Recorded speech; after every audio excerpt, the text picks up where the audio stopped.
Hi all, Chilli here, and welcome to another episode of 5 Minute Reviews. And on this episode, we take a look at the Sydney DJ, Tom Purcell, aka Wave Racer, and their newest album, To Stop From Falling Off the Earth. So let's get into this review. Up, up, down, down, left, right, B, A, select, start, let's go! According to the bio on Wikipedia, Wave Racer was a racing game released on the Nintendo 64 in June of 1997, and was meant to originally be F-Zero on water, featuring boats, but game producer Shigeru Miyamoto eventually replaced these with jet skis. Fuck yeah. I got to make a Nintendo 64 reference on this series. Never thought I'd do that. I wouldn't blame you for never knowing Wave Racer considering the many other superior titles on Nintendo 64, but Tom took his stage name from the Wave Racer video game series, which is cool. But I mean, if you want to go for retro 64 games for a DJ name, why not Turok? Get it? Or, okay, maybe Blast Corps? No? Okay, how about Snowboarding Kids or Star Wars Pod Racer?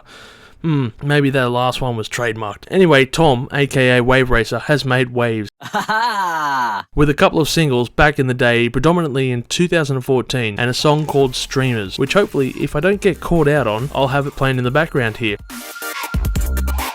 And it is described by Dance Music Northwest as a tropical glitchy tune with elements of trap and futuristic indie dance. As much as a clusterfuck as that sounds, it's really worth the listen if you like your house music or electronic in general. The first time I heard Wave Racer was a track called Flash Drive, and it was on Triple J, and it's a bass player's wet dream. It was this groovy as fuck bass line, just so complicated. The song also features an artist called Baby, and it's difficult to find info on this artist. It's spelt with a triangle instead of the A, by the way. Regardless, it was a kick-ass track, and one I played countless times. There were a few other singles released over the years, most famously Summer Rain featuring Aussie rapper Quam. Admittedly, Wave Racer fell off my radar a while ago, until I heard he had released his debut album. So, out of respect for those songs I loved, I checked out what he had to offer. The first thing I must say is, I'm not the biggest consumer of electro or house music, but I'm also not as closed off as I once was. To Stop the Earth From Falling is not a long album. At 11 tracks, it clocks in at just under 35 minutes. However, as I noticed back in the day, the electro scene was never about albums. It's about singles. Albums were more of a compilation of most of their singles, as well as some additional material. This album is not really like that.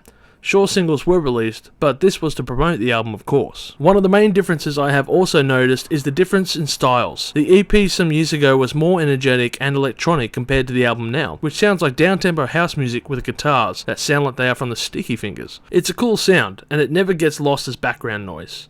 In the world of subgenres requiring a sandwich artist degree to fully understand, I think the music was best described as indie dance. Overall, the album sits around 250,000 on the Chilli scale, sitting around the Scotch bonnet, and it's an okay album. In the end, it's just not my style. The album didn't really strike me as memorable when compared to their previous EP, for example, but it could be a jubilant summer bangers. So don your panel cap hats and head down to the Coogee Pavilion for a sneaky Sunday sesh, cause this is exactly what these tunes were made for.